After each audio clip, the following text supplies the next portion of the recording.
Let's start off by talking about celebrities. Who is your favorite celebrity? My favorite is an actor called Shah Rukh Khan. He works in the Hindi film industry. He's been making movies since I was 3 years old, and I am slightly obsessed with him. Would you like to be a celebrity? It would depend. I'm somebody that likes my privacy and anonymity quite a bit. So I wouldn't want to be so famous that I wasn't able to do the things that I like to do, normal, everyday things. But I would like to be so good in my field that I build a reputation for myself. Are there any celebrities that you do not like? There's quite a few. Can I say Donald Trump? I mean, there are certain things about him that I can respect, but overall, I would not find him likable in any way. He's a bad representation, I guess, for Americans, or worst president, I think, American president. Now let's talk about fashion. What is your favorite item of clothing? Jeans. I'm a jeans light wash or mid to light wash denim jeans kind of girl. It's something that you can wear in the day. It's something you can wear at night. It can be chic. It can be casual. It's you don't have to think about it. It's just easy. Are there any traditional clothes in your country? Yes. India is, I mean, I'm maybe biased when I say this, but I think we have the best traditional clothing. I mean, my favorite thing that the women wear is this piece of garment called a sari, which is, I think it's 5 meters long. It's a piece of fabric that you drape around yourself and then over your shoulder. And I think it's so beautiful and elegant and classy. I may be biased, like I said, but I think it's the most stunning outfit a woman can wear. Do you ever buy clothes online? All the time. It's very rare that I purchase something in store. I mean, for the last maybe 5 years, I buy everything online. Now let's talk about colors. What colors do you like? I'm quite a bright, again, maybe because I'm Indian, I gravitate to almost every color. Red, blues, greens, purples, pinks, white. I mean, other than black, unless it's a car. Cars look great in black, but other than that, I would say every color of the rainbow I like. What's the most popular color in your country? That's tough. What's the most popular color? I guess it depends on the season. It depends on the event. If we're talking about weddings, it's usually red. If we talk about, a Hindu wedding is usually red. If it's a Christian wedding, then it's usually whites and blacks. If it's, oh my God, it's every color. We try to wear as many colors as we can. Saffron, oranges, blues, greens. It depends on the occasion. It depends on, I wouldn't say there's one color that is supreme amongst the others. Do colors affect your mood? I think so. I think they do.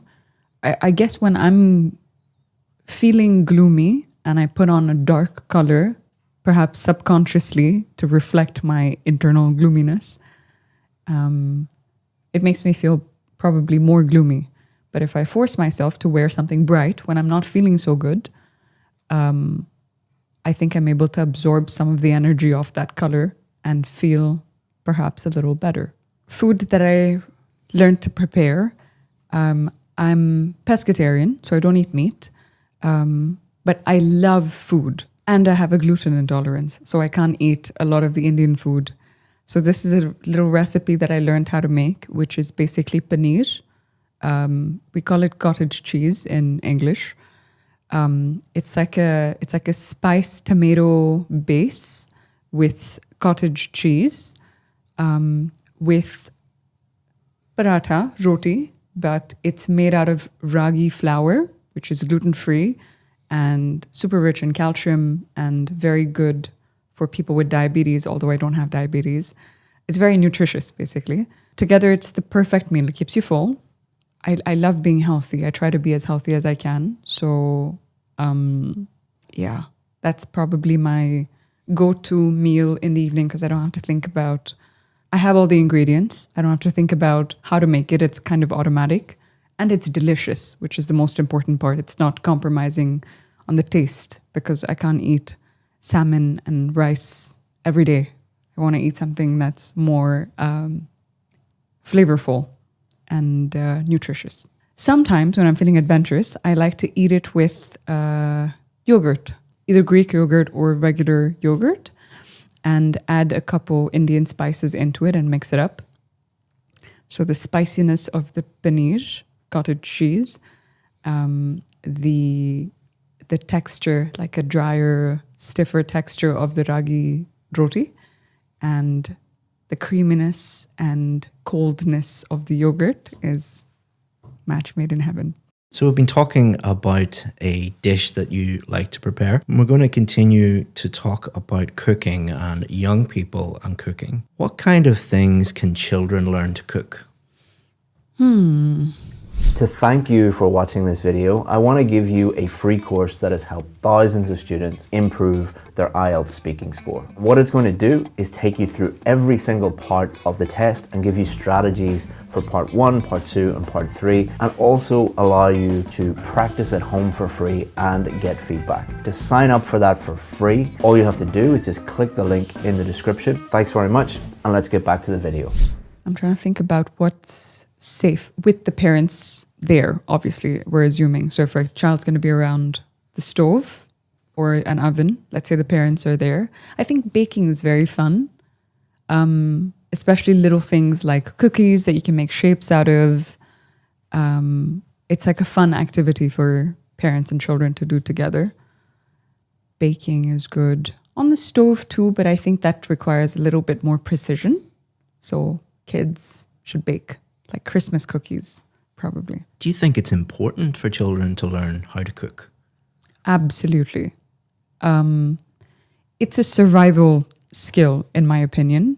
I personally think that you shouldn't treat it like a chore or treat it like something that you were forced to do because you have to do it forever. You don't know where you're going to be or what kind of situation. Even if you are surrounded by people that are good cooks and you perhaps don't feel like you need to cook yourself, it's always important to teach children from a young age to be able to kind of put a meal together because it's basic, it's survival. Now let's talk about working as a chef. What skills does a person need to be a great chef? Interesting.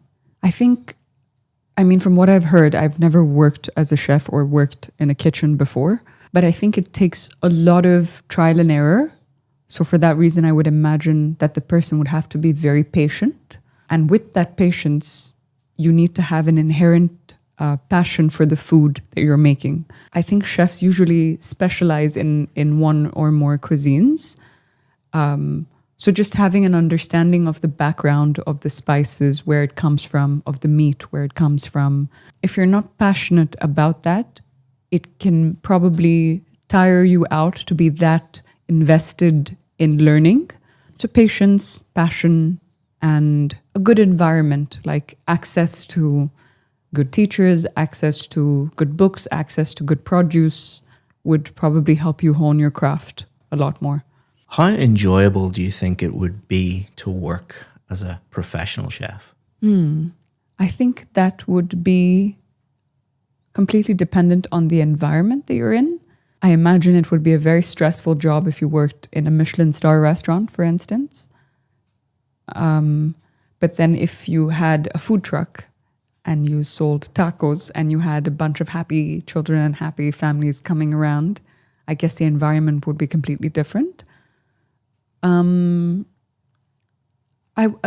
would say it wouldn't be the same across the board. It would depend on where you worked, what kind of restaurant, how many people come there, what kind of food do you make on a daily basis, what kind of preparation. So I think it would be different for everybody. That's the end of the speaking test.